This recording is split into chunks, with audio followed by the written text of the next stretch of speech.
राधे राधे। स्वागत है आपका हमारे चैनल में। मैं आपके साथ पंडित विशाल शास्त्री। आज का विषय है करवा चौथ व्रत। आज जानेंगे करवा चौथ व्रत के विषय में, किस प्रकार से पूजन विधि है, चंद्रोदय का शुभ मुहूर्त क्या रहेगा और क्या क्या हमें सावधानियां रखनी चाहिए। इसी विषय में विस्तार पूर्वक आज का वीडियो है। सबसे पहले जान लेते हैं आज का पंचांग।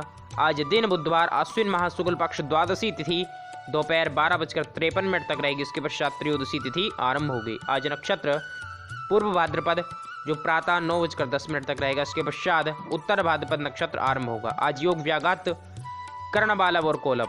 राहु काल का समय 12 बजे से आरंभ होकर 1:30 तक। अभिजीत मुहूर्त का समय 11:34 से आरंभ होकर 12:18 तक। शुभ कार्य के लिए शुभ मुहूर्त प्रातः 6:30 से आरंभ होकर 8 बजे तक। शाम को शुभ कार्य के लिए शुभ समय 4 बजे से आरंभ होकर 5:30 तक। दिशाशूल उत्तर दिशा में है। उत्तर दिशा की यात्रा आरंभ नहीं करनी चाहिए।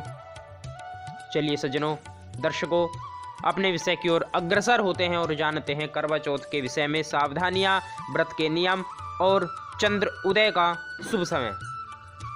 इस बार चंद्रदेव 8:15 के पश्चात उदय होंगे। तो 8:15 तक बड़े ही धैर्य के साथ, प्रेम के साथ व्रत को धारण करें, आनंद से संकीर्तन करें।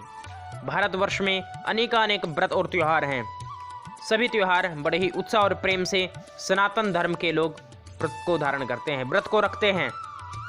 और उन्हीं व्रतों में एक व्रत है करवा चौथ का व्रत, जिसे स्त्रियां बड़े ही उत्साह और उमंग के साथ धारण करती हैं। किसके लिए? पति की दीर्घायु के लिए, दाम्पत्य सुख प्राप्ति के लिए, प्रेम वृद्धि के लिए और भगवान शिव और गौरा माँ का आशीर्वाद प्राप्त करने के लिए इस व्रत को किया जाता है। तो इस व्रत में क्या क्या नियम हैं, किस प्रकार से रखना चाहिए, क्या क्या सावधानी, इस दिन किस वस्तु का दान नहीं करना चाहिए, वह आपको अवश्य ध्यान रखना। चलिए आगे बढ़ते हैं और जानते हैं क्रम से। सबसे पहले एक दिन पूर्व सभी सामग्रियां जो पूजन की हैं आप एकत्र कर लें, क्योंकि उस दिन आप व्रत रखेंगे। व्रत में अत्यधिक कार्य आपसे नहीं हो पाएगा, तो इसलिए एक दिन पूर्व सभी सामग्रियां आप एकत्र कर लें। जैसे आज आपका व्रत है तो आपको प्रातःकाल शीघ्र उठना चाहिए। कि जब भी हम व्रत अनुष्ठान पूजन करते हैं तो हमें प्रातःकाल ब्रह्म बेला में ही उठ जाना चाहिए। यदि हम लेट उठते हैं या देर से विलंब से उठते हैं तो यह शास्त्र के अनुकूल नहीं है। ऐसे ही आप जल्दी उठें और स्नान आदि से निवृत्त होकर, यानी स्नान आदि कर कर भगवान गणपति और भगवान शिव गौरा का पूजन आपको अपने घर में करना चाहिए। समय प्राप्त हो तो मंदिर में भी जाके आप पूजन कर सकते हैं। ऐसे ही आगे प्रातःकाल आप संकल्प करें, क्योंकि संकल्प के बिना कार्य अधूरा रहता है, पूजन अधूरा रहता है। संकल्प में आप थोड़ी सी चावल हाथ में रख लें, जल रख लें और कुछ दक्षिणा अपने हाथ में आप रख लें।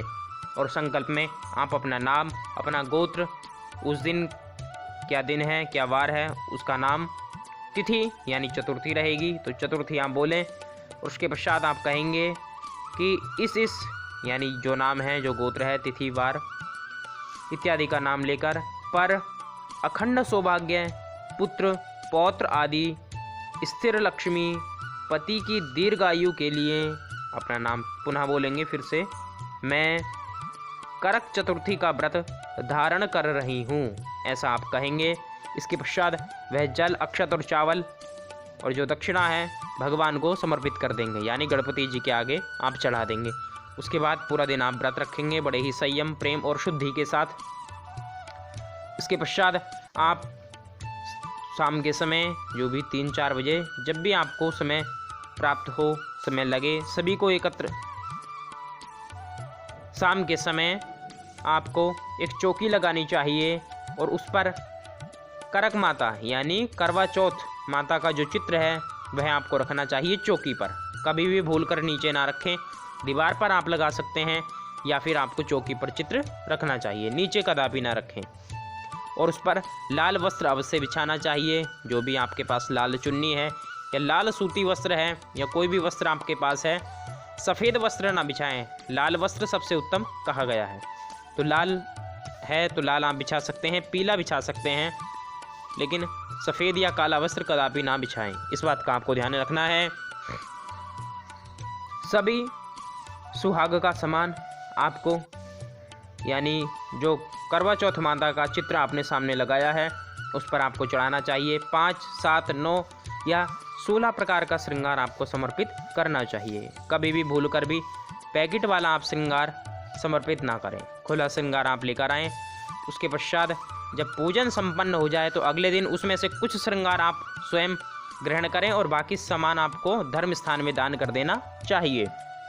ऐसे ही शाम को आपको कथा सुननी चाहिए, करक माता का कीर्तन करना चाहिए, करवा चौथ माता का भजन कीर्तन जो भी आपको प्रेम और भाव से आता है वह आपको करना चाहिए।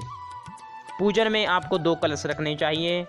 एक कलश से आप भगवान सूर्यदेव को जल देंगे। जो तावे का कलश होगा, तावे का नहीं है तो दोनों मिट्टी के छोटे करवे जिनको कहा जाता है, जो छोटे कलश होते हैं जिनमें आगे से जल गिराने के लिए स्थान बना होता है, वह आप रखें। 2 पात्र होने चाहिए, दोनों अलग अलग। एक से भगवान सूर्य को जल देंगे और दूसरे पात्र से जो दूसरा करवा है उससे भगवान चंद्रदेव को जल देंगे, अर्घ्य देंगे। अपनी सासू माँ के निमित्त भी आपको श्रृंगार सामग्री आदि एक दिन पूर्व ले आनी चाहिए और उस दिन आप अपनी सासू माँ को भी साड़ी या श्रृंगार का जो भी सामान आप लेकर आए हैं वह आपको समर्पित करना चाहिए। छल्ली से, यानी जो छल्ली होती है जिससे हम चंद्रदेव को देखते हैं, उसी से पतिदेव के दर्शन भी आपको करने चाहिए।